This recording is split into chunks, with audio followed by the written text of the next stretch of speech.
Hi all, welcome to the lecture video on the subject BT362 Sustainable Energy Processes, and we will be dealing with Module 6 Fuel Cells.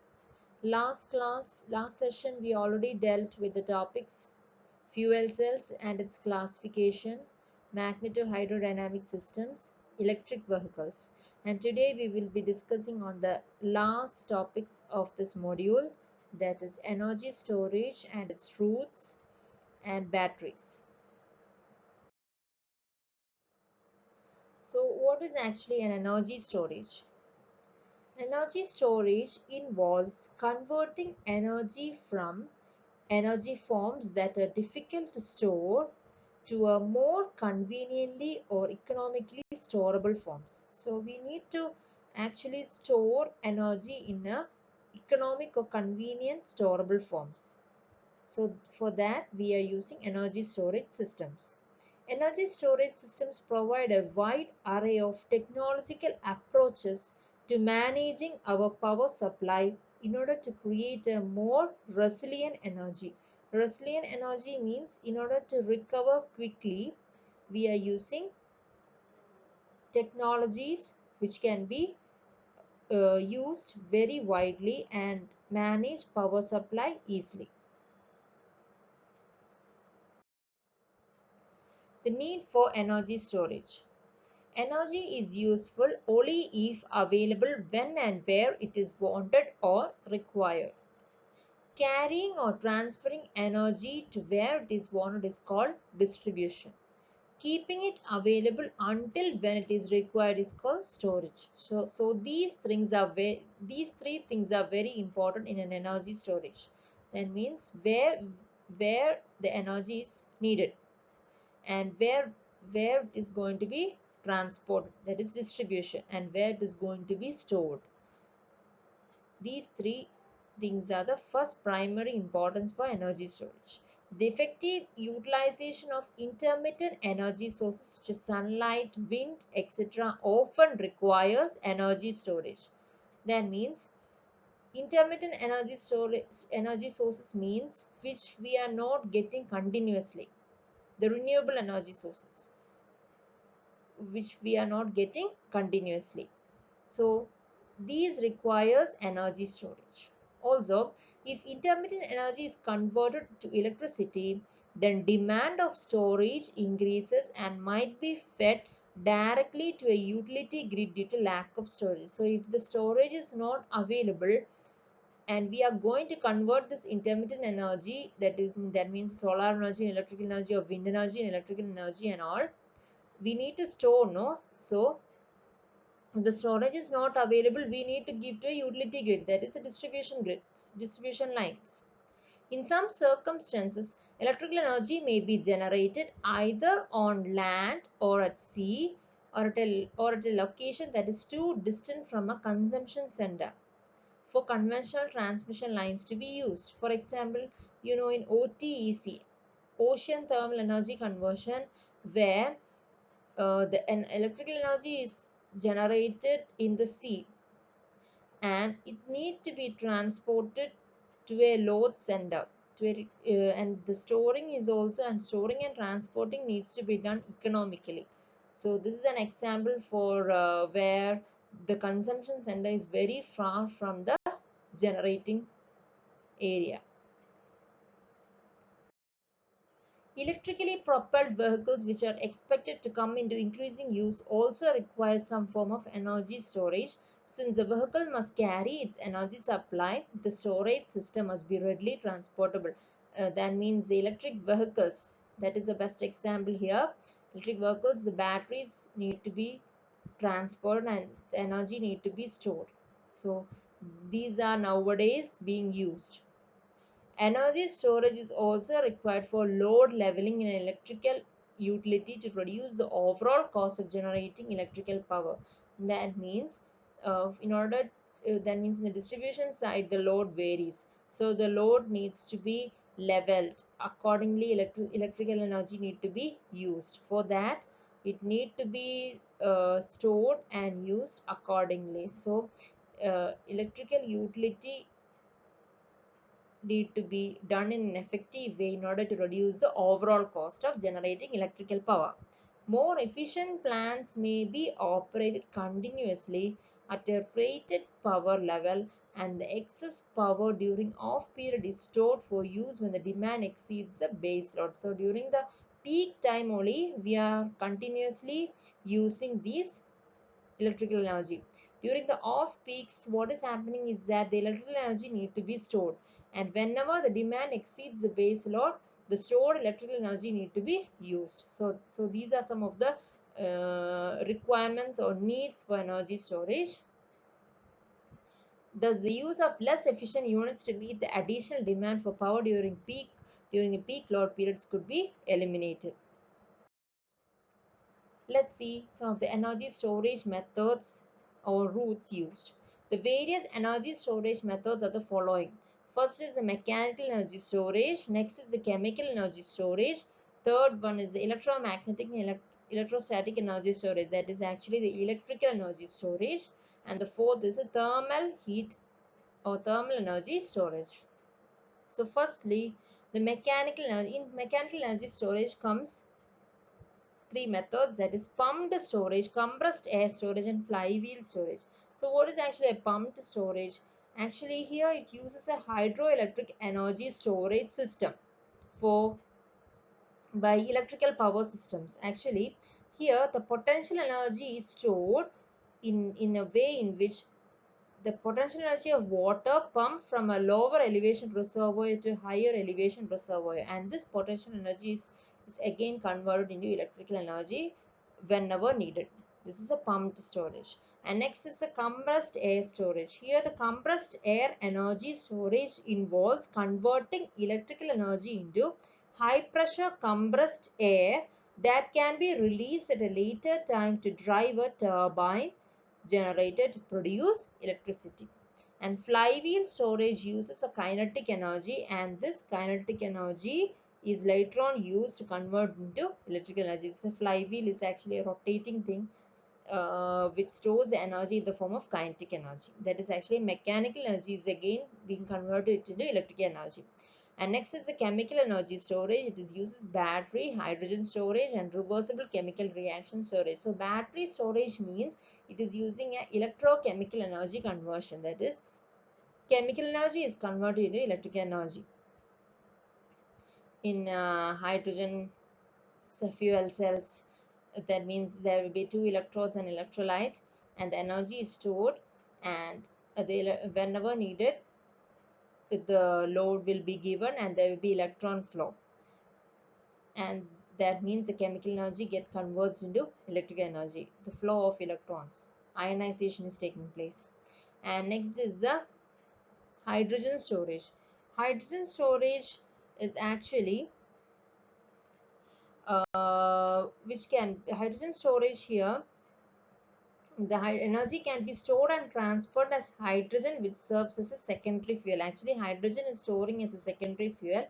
The input energy, usually electrical, serves to decompose water by electrochemical reaction, that is electrolysis of water, which giving the constant elements hydrogen and oxygen, and hydrogen is serving as a secondary fuel, and which is actually uh, uh, working like an hydrogen fuel cell, and like chemical reaction is taking place there and electrical energy gets converted. And in a reversible chemical reaction storage, the thermal energy can be stored in chemical bonds by means of reversible chemical reaction which proceeds simultaneously in both directions. That means the reactants which is getting converted into products, and products which can be again converted back to reactants. And actually the thermal energy which is stored in chemical reactions which is getting converted into electric energy. And electromagnetic and electrostatic energy storage, actually the electric field is actually stored. Electric field is generated by electromagnetic energy by a current carrying coil, and electrostatic energy by using capacitors. The electric energy is stored in the capacitors, that is charging and discharging taking place whenever needed using two electrodes and an insulating medium. And last one is the thermal heat storage. In that the sensible heat energy storage.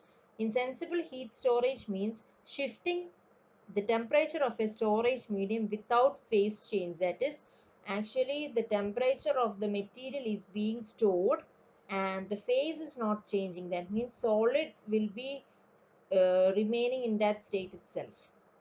Or if it is liquid material, the liquid will be in that state itself. The phase is not changing. That means solid is not getting converted into liquid. And here the storage system exchanges the solar energy into sensible heat in the storage medium, releases it whenever needed. And in the latent heat storage means the heat stored during the phase change process of the material. Here the phase change occurs. That means solid getting converted into liquid and liquid getting converted into gas. So these different states are happening. So at this phase change of the material, the heat stored is taken whenever needed. Here also high storage density and ability to store energy with only a small temperature variation is taking place. Let's explain these methods. First is the mechanical energy storage, in that the pumped storage. Here you can see in the figure there is an upper reservoir and lower reservoir, and water is getting pumped from lower reservoir to upper reservoir where the potential energy is getting stored, and this potential energy whenever needed is worked as a that is which is then work like hydroelectric pump hydroelectric principle. Electric power in excess of immediate demand is used to pump water from supply lake at a lower level to higher level, and during peak demand period this water is used in turbine coupled with an electric generator to generate electric power to meet demand. That means how it works in hydroelectric stations, how the water gets is used to run a turbine within which is coupled to a generator, which in turn produces electrical energy. This is the working of a hydroelectric power plant. That means the potential energy is stored and whenever needed it is converted to electricity, just like in the working of a hydroelectric power plant. And next is the compressed air storage and mechanical energy storage. In a compressed air storage system, excess electrical energy is used to compress air, which is stored in a reservoir to be used later in a combustion of a gas turbine to generate electrical power. In a gas turbine, roughly 60% of the power output is consumed in compressing air for combustion of the gas. Here you can see in compressed air storage, what is happening is that the compressed air storage, using the electrical energy, the air is compressed and this air gets this air is then in a combustion chamber using a fuel. It is combust and it runs a turbine, which in turn which is then coupled to a generator where the electrical energy is converted, and the process repeats, and from the generator electrical energy we get, which is coupled to a which is given to a motor, and motor's output will be mechanical energy, the mechanical energy. And here the air is taken air is taken from atmosphere, which is then compressed in a compressor, and it is given to a cooler valve, then in the compressed air storage, and again it is given to the combustor, again using the gas turbine. mm, the compressed air, when it's passed to a gas turbine, what is happening, the turbine rotates and it is coupled to a generator where we are getting electricity, and again the process continues. This is a compressed air energy storage. Next is a flywheel storage in mechanical energy storage, and flywheels have been used extensively to smooth out power pulses from reciprocating engines. The same principle may be extended to surplus electrical energy. A specially designed flywheel known as super flywheel is used for energy storage. Flywheel driven by an electric motor during off-peak hours stores mechanical energy as its speed is increased. The stored energy may be retrieved when required to produce electrical energy by coupling an electrical generator to it. So, as the flywheel rotates, what is happening? It is coupled to an electric generator where it produces electricity. Whenever we require, the flywheel is being rotated. And in second one, the chemical energy storage, where the battery storage, a battery storage receives electrical energy as direct current and stores it in the form of chemical energy by a reversible electrochemical reaction. It's reversible, or connecting to an electrical load, it supplies electrical energy by converting the stored chemical energy back into electrical energy as direct current. So now whenever required, actually it's a two-way process. The electrical energy which is being converted into chemical energy which is stored in batteries, and whenever required, this chemical energy is being again converted back into electrical energy to the load. Thus both input and output are in the form of electrical energy. Though storage is the form, only storage is in the form of chemical energy. The input coming to the battery is in the form of electrical energy, and the output going out of the battery is also in the form of electrical energy. The stored form is only the chemical energy. And next is the hydrogen storage in chemical energy. In hydrogen storage, energy can be both stored and transported as hydrogen, which serves as a secondary fuel. The input energy, usually electrical, serves to decompose water by electrochemical, that is electrolysis reaction takes place, and its constituent elements are hydrogen and oxygen. These substances can then be combined to release the stored energy as required.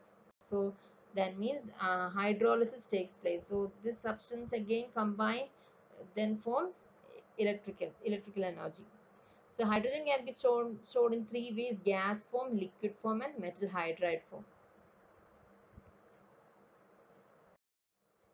Then reverse chemical reaction storage. Thermal energy can be stored in chemical bonds by means of reversible chemical reaction. A reversible chemical reaction is one that proceeds simultaneously in both directions. That is, reactants forms products and products again back into reactants. That is why it is reversible. So in this type of energy storage, a type of reversible reaction takes place that predominantly occurs in forward direction at higher temperatures with absorption of heat, and predominantly in opposite direction at a lower temperature with emission of heat. So actually in the forward direction the heat is absorbed, and in the reverse direction the heat is being emitted. So the temperature above which the equilibrium shifts to the forward direction and below which it shifts to the reverse direction is known as turning temperature. Such type of chemical reactions can be used for energy storage. That means that according to the temperature, the thermal energy is being stored, and these chemical reactions are actually stored in energy storage. And next is the electromagnetic and electrostatic energy storage. Electromagnetic energy can be stored in the form of electric field or as magnetic field generated by a current carrying coil. And technologies which can store electrical energy directly include electrical double layer capacitors, that is EDLC, electrical double layer capacitors, and superconducting magnetic storage, that is SMEs. The basic design of these two technologies are relatively simple, and EDLC stores energy in an electric field between two charged electrodes separated by an electrically insulating material, whereas SME stores energy in a magnetic field generated by a current running through a superconducting wire. Both of these storage technologies are characterized by high power density, low energy density, high efficiency, and little or no degradation after repeated cycles of charging and discharging. So in these two ways, an electrical energy can be stored and used whenever needed. Electromagnetic means that means electric field, and electrostatic storage, magnetic field and electric field is being produced. And last one is a thermal energy storage, that is sensible heat storage. In this type of storage, thermal energy is stored by virtue of heat capacity and the change in the temperature of the material during the process of charging and discharging. Only the temperature change is noted, but the phase of the material remains the same. The temperature of the storage material rises when energy is absorbed and drops when energy is withdrawn. So the charging and discharging operations in a sensible heat storage system can be expected to be completely reversible for an unlimited number of cycles over the lifespan. And on the basis of heat storage medium, it can be classified as liquid media storage, solid media storage, and dual media storage. Actually, the temperature change only stored, that means the thermal energy is being stored, and the phase of the changes remains the same. And the latent heat storage, here the phase change occurs. That means material having considerably higher thermal energy storage density as compared to sensible heat storage materials are able to absorb or release large quantities of energy at a constant temperature. Here the temperature remains the same, but the phase change occurs and thermal energy of is being stored when the phase is changing from one phase to another. These systems are more compact but more expensive than sensible heat. The various changes here, you can see solid to solid, that is lattice change, then solid to gas, solid to liquid, liquid to gas. These are the different phase changes, and accordingly the thermal energy is being stored and used whenever needed. And next topic is, and the last topic is the batteries. So what are actually batteries? A battery is an electrochemical cell that can be charged electrically to provide a static potential for power or release of electric charge when needed. Batteries are a collection of one or more cells whose chemical reactions create a flow of electrons in a circuit. And in the figure you can see there is a positive electrode and the negative electrode, and these are the three components: positive electrode, which is the cathode, and negative electrode, which is the anode, and a kind of electrolyte, that is a substance that chemically reacts with anode and cathode. And here you can see the movement of ions and flow of electrons to the load. And a battery is a device that stores chemical energy and converts it into electrical energy. The flow of electrons provides an electric current that can be used to do work. And in order to balance the flow of electrons, charged ion also flow through an electrolyte solution that is in contact with the electrodes. And these are the some ancient batteries which we use in 1800s, that is Voltaic pile silver zinc. 1836 the Daniell cell, this copper zinc. 1859 the rechargeable lead acid cell. In 1868 the Leclanche carbon zinc wet cell. In 1888 the carbon zinc dry cell. The 1898 flashlight D cell, the nickel cadmium cell. And in 1946 seal nickel cadmium cell, the alkaline cells rechargeable nickel cadmium, then the lithium cells, nickel metal hydride cells, lithium ion rechargeable alkaline lithium ion polymer cells. And these are some of the batteries: the Duracell 9-volt batteries, 6-volt dry cell. These are being used nowadays. And of course there are two types of batteries we can be classified as that is primary and secondary, that we are moving on. Before that, what is an electrochemical cell? So an electrochemical cell is a device capable of either generating electrical energy from chemical reactions or using electrical energy to cause chemical reactions. In both ways it can be used. Only the storage is in the form of chemical energy. And an example for that is a 1.5 volt voltaic cell or galvanic cell. Here you can see zinc sulfate and copper sulfate in two electrodes. In the anode side, which is the negative electrode, zinc sulfate, and the copper sulfate, which is used in the cathode side, which is the positive electrode. And there's a salt bridge here. The salt bridge only carries negative ions, and also this is a limiting factor for current flow. And as here the low resistance bridge, salt bridge, which has a low resistance, thereby there will be an electron flow, and the zinc getting oxidized first, which is being converted to zinc ions, and copper copper ions with copper with is being which is getting linked with the electrons using copper ions and maintain equilibrium electron densities. This is a simple electrochemical cell, how the chemical reaction taking place.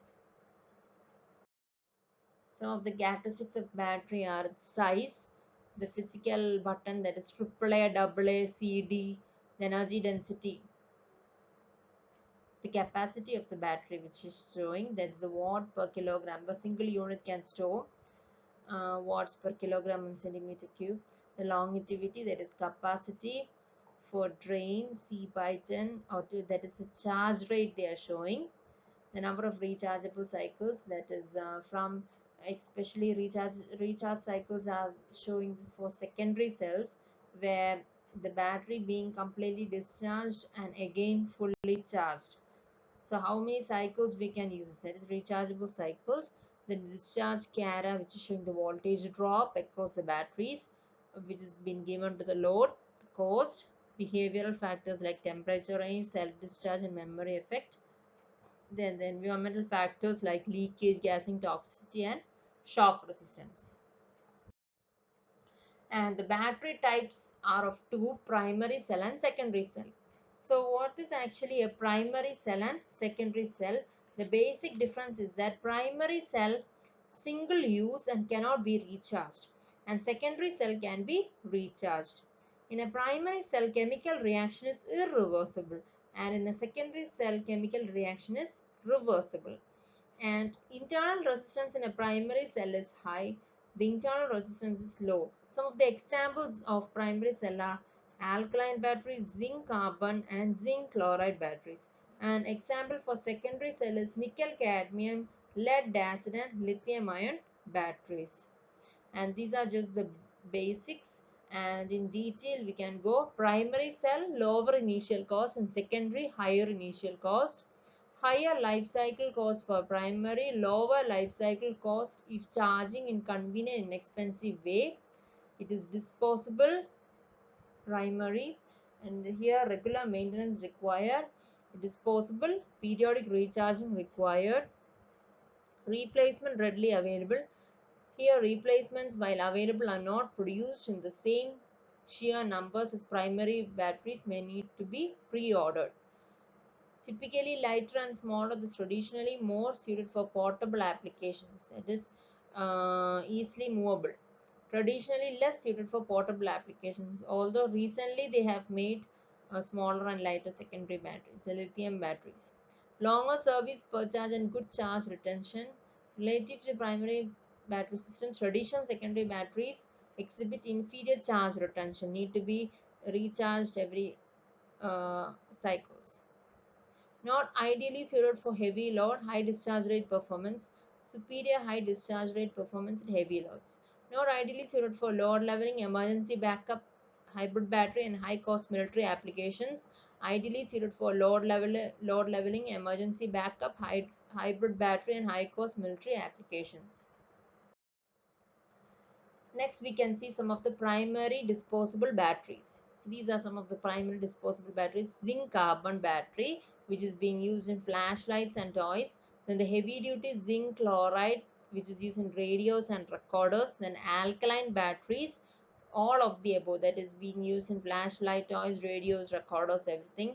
Then the lithium battery, which is used in photo flash, silver mercury oxide, hearing aid and watches, and zinc cap. These are some of the primary batteries, and each one we are going to explain.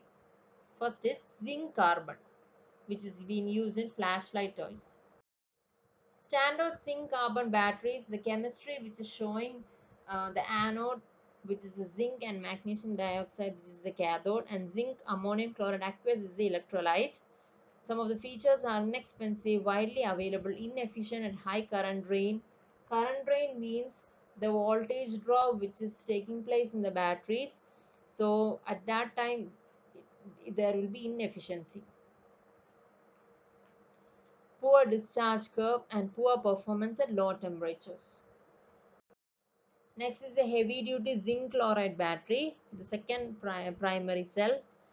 That is here zinc and magnesium dioxide, which is being used as anode and cathode, and zinc chloride aqueous electrolyte. And features are compared to zinc carbon: better resistance to leakage, better at high current drain. Here the efficiency is better at current drain, better performance at low temperature. And next is the standard alkaline batteries. Here the zinc and magnesium dioxide is being used. The potassium hydroxide aqueous electrolyte is being used. Features are 50 to 100% more energy than carbon zinc, low self discharge, that is 10 years shelf life. Discharge is very low, so more, that means 10 years shell lives only. Then good for low current, long life use, poor discharge curve. Next is the lithium manganese dioxide. Lithium and manganese dioxide, alkali metal salt and organic solvent electrolyte. Then high energy density, long shell life, capable of high rate discharge, and expensive. Next, we are going to discuss on some of the secondary rechargeable batteries. That is, some of the secondary rechargeable batteries are nickel cadmium, nickel metal hydride, alkaline, lithium ion polymer, lead acid. Secondary batteries are rechargeable batteries. So each one we are going to explain. First is the nickel cadmium batteries. Cadmium and nickel hydroxide are the anode and cathode. Potassium hydroxide aqueous electrolyte is being used. Features are rugged, long life, economical, good high discharge rate, relatively low energy density, and toxic. And nickel cadmium, here the recharging is around over 1000 cycles. 1000 cycles means from the point of full discharge to the recharge. It takes one cycle. So how many cycles we can use? So 1000 cycles they are telling. Fast simple charge even after long storage, that is C by 3 to 4C. It is showing the charge rate with temperature, the self discharge, and its memory effect. Next is the nickel metal hydride batteries. It's anode and cathode. The potassium hydroxide showing the electrolyte, the higher energy density than nickel cadmium. It is non-toxic, reduced life discharge rate, and more expensive, and less prone to memory than nickel cadmium. Shallow discharge, then self discharge more than nickel cadmium, 1.5 to 2. Longer charge time than for nickel cadmium to avoid overheating. Next is the lead acid batteries. Low self discharge, 40% in 1 year, no memory, cannot be stored when discharged, limited number of full discharge, danger of overheating during charging. Then deep discharge batteries are used. Several hundred cycles it can be used. Lithium ion batteries. Here it's some of the features are 40% more capacity than nickel cadmium, flat discharge, expensive, 300 cycles it's having, 50% capacity at 500 cycles. Lithium ion polymer batteries. Here slim geometry, flexible shape, potential low cover, and lower energy density, fewer cycles than lithium ion. And here you can see the battery capacity of type and capacity in milliampere density. So what is actually battery capacity? It represents maximum amount of energy that can be extracted from the battery under certain specified condition. So the energy which can be extracted from the battery. In an alkaline AA, it is 2850 milliampere capacity we can extract. And what is actually density is the battery energy density is a proportion of energy that can be included in a particular unit. The proportion of energy that can be included in a particular unit. So that much energy it can withstand. That means in alkaline AA, 124 watt per kilogram density it can be included in that particular cell. Then the rechargeable is 1680 nickel cadmium. You can see AA 750 capacity and the density which can be stored is 41. Nickel metal hydride is 1151. Lithium ion 1200 milliampere hour capacity and density is 100, and lead acid is 2000 capacity milliampere and 30 density watt hour per kilogram. And with this we finished our module 6 fuel cells. Thank you all for listening. I hope it's clear. Thank you.